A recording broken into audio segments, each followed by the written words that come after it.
The pandemic has had a significant impact on continuing education. Dentists no longer have as many in-person options for expanding their skill sets. Learning is now virtual. Today we're talking with Kim Kavala, Head of Learning and Development at Aspen Dental, and she's going to share how she helped move Aspen's thousands of hands-on courses to a fully virtual teaching environment. Kim, thanks for joining us today. Pleasure to be here. Thank you, Richard. Okay, great. And just to set things up, can you tell us about Aspen's continuing education program before the pandemic? What was that like? Yes, absolutely. Well, we really we offer a myriad of courses to clinicians. Really, more than 1,200 ADA CERP courses are available to them at any given point in time. I would say the pandemic really accelerated use of those, though. Mm-hmm. Okay, and are these courses they're conducted across the country at all of Aspen's practices, or at central locations? Where are they usually held? Yes, absolutely. So we do learning, and we have historically done learning in multiple modalities. We really have embraced the in-person learning, and I know we'll talk. We're going to talk about the shift from in-person to virtual, but we have offered courses many times at our Chicago Practice Support Center, but also all over the U.S. And as well courses online. Okay, and how has the pandemic then shifted that coursework? Yeah. Well, so in the first few months of the pandemic, many dental offices were closed or restricted to care only for patients that had emergency needs. Aspen Dental was no different. It actually made this a good time for dental professionals to focus on continuing education because they had the time to do so. So in April, ADMI really made the bold move to offer our complete library of continuing education free to all U.S. dental professionals, whether you're part of Aspen Dental or not. And that platform offered, as I said, over 1,000 approved ADA CERP approved courses. In the first week alone of that offering, more than 1,500 professionals started a course, and nearly 400 course hours were completed. We reached over 6,000 professionals with nearly 23,000 continuing education credits in the 3 months that followed. So we're really proud to offer that option, to have offered that option at no charge to all dental professionals. We just believe that continuing education elevates the quality of care available to patients, and opening that to professionals across this category is a win for all. Okay. Were there courses in, say, infection control, considering all of the new protocols that were suddenly imposed on dental practices because of the pandemic? Absolutely, absolutely. And as you might imagine, those changed. Those directives changed as CDC's guidelines changed as well. And what about just the logistics of taking all of that hands-on work and moving it to an online platform? What did that involve? Well, so I'm going to be I'm a learning geek, and so forgive me. I'm going to geek out just a little bit here, but for the sake of clarity, we have so many modes of learning at Aspen. We have online, which really for me means web-based, and so we had a ton of that. That's typically self-directed using technology. But I think the big shift for us is that we also had live instructor-led training, which that can happen in person or virtually. For us, most of that happened in person prior to the pandemic. Okay. And there's a lot of other learning modalities to speak of, but for the sake of this conversation, I think the big shift we made at ADMI and Aspen Dental is that shift from taking the in-person courses to a more virtual setting. And so when the pandemic began in mid-March, we went through several phases of this transition into the virtual learning setting. In March, we postponed all of the in-person programs that we'd planned to host in our Chicago Learning and Development Center. Hundreds planned for this year. But there were just too many unknowns to bring the groups together and ask professionals to commit to any non-essential travel. Right. As our offices reopened and the patient demand returned, ADMI pivoted at a heroic pace, really, to offer all of the learning and development programs planned for Aspen Dental Care teams Mm-hmm. to now offer that in a virtual environment. So we haven't ratcheted back at all on pace. We're doing all the same things we would have done Mm-hmm. in a virtual environment, and that includes anything from our new Discover Aspen program where we onboard new dentists, our hygiene onboarding program, office manager training, and as we started the conversation, continuing education.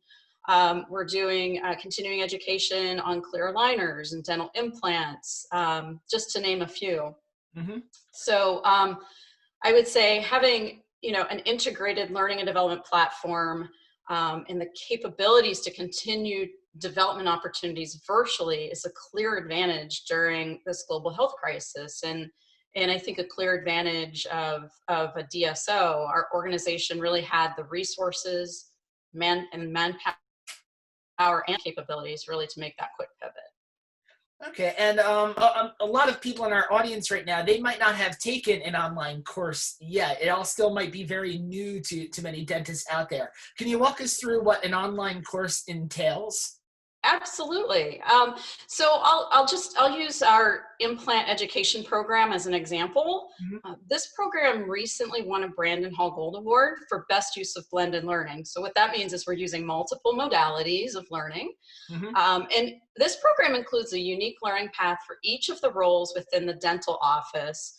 So each professional involved in implant training can master the skills needed for the treatment. Mm-hmm.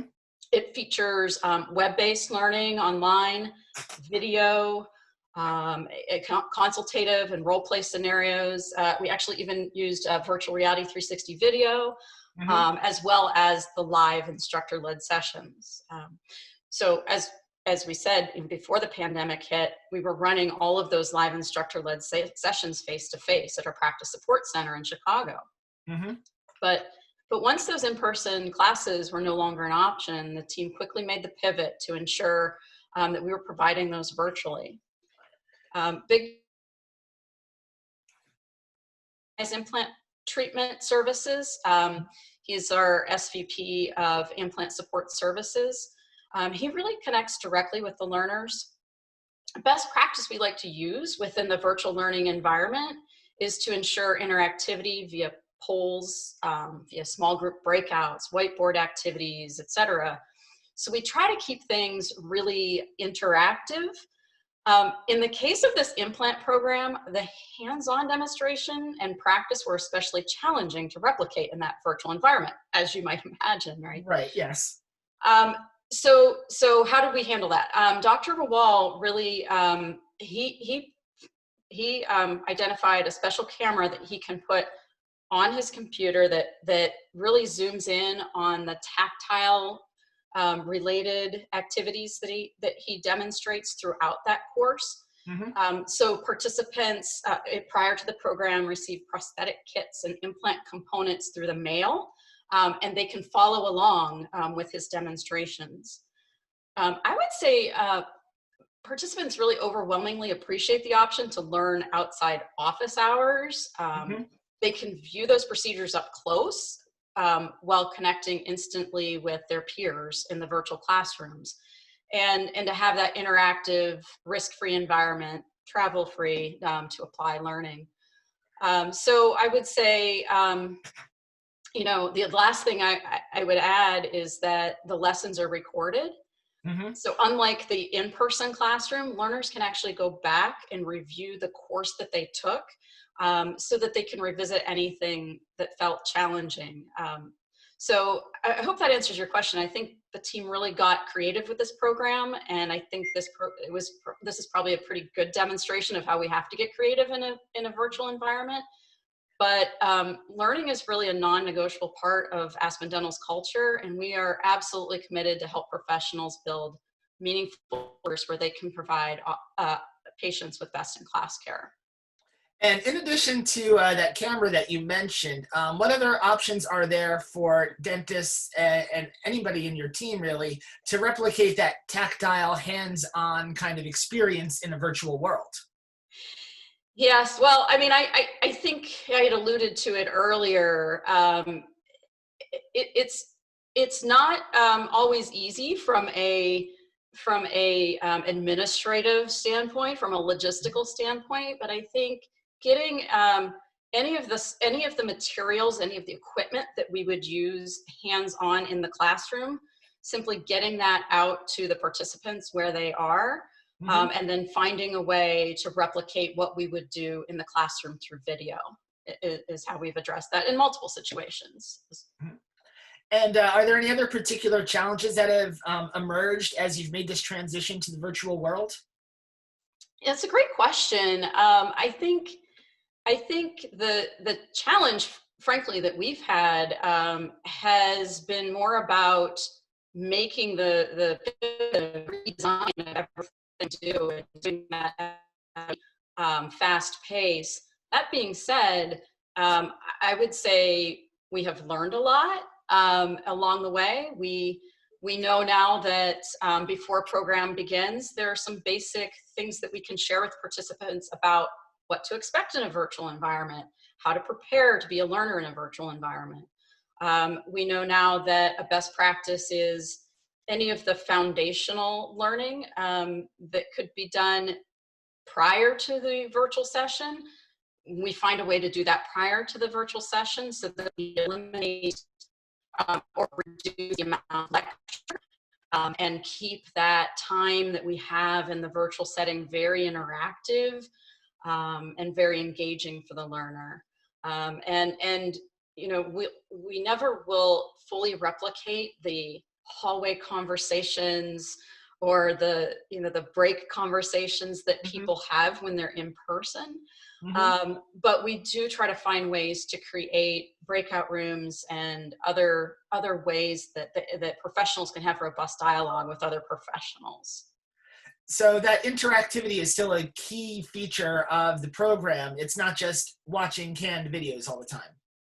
Oh, absolutely not. It's anything um, from polls to breakout rooms where smaller groups of professionals can gather together to frankly just having a dialogue with the larger group can be even more robust because learners have multiple ways to engage. In a classroom, you have to raise your hand and wait to be called on and take turns. In a virtual environment, you can do that, but you can also chat in something that you're thinking about to the whole team or to your instructor or to a smaller group of participants. So there are multiple ways, I think, to engage in this environment. Okay, and one more thing then. Looking ahead, what is the continuing education landscape going to look like if and when we ever return to normal? Yes, well, that is the question of the year, isn't it? Well, I think the pivot toward virtual learning and development will certainly continue in the near term. There are still safety considerations in our immediate future, but also there's some true efficiencies with time and program costs that we've realized. So I've always been a proponent of virtual learning. COVID-19 has really accelerated the need for it. But you know, I think we've learned that we are able to keep our employees engaged and train new team members with this modality, even when we haven't physically been able to be in the same space. Hmm. Ultimately, what I think is that this experience has taught us to keep an open mind and think about all the ways that we can engage learners. And I believe, I hope, when things open back up, well, there is always going to be a place for in-person learning for us. It's culturally very important for us to get together, and we will continue to do that. I'm hoping that the use of virtual learning might provide us an opportunity that's paired with that in-person time. It allows us to go even deeper in our in-person learning than we might have been able to do before. Okay, and for those in our audience who might want to learn more about Aspen's continuing education programs, as you said earlier, they're open to everyone, regardless of whether or not they work for Aspen. Where can people go to find out more about them? Why don't I get you? I'll get you the exact website. You can certainly go to aspendental.com, but I'll have to get you the URL. Okay, perfect. And well, we will definitely be keeping an eye on this program and others that Aspen has in the future. Thanks again for joining us today. Wonderful. Thank you so much, Richard. Have a great Pleasure to day. be here.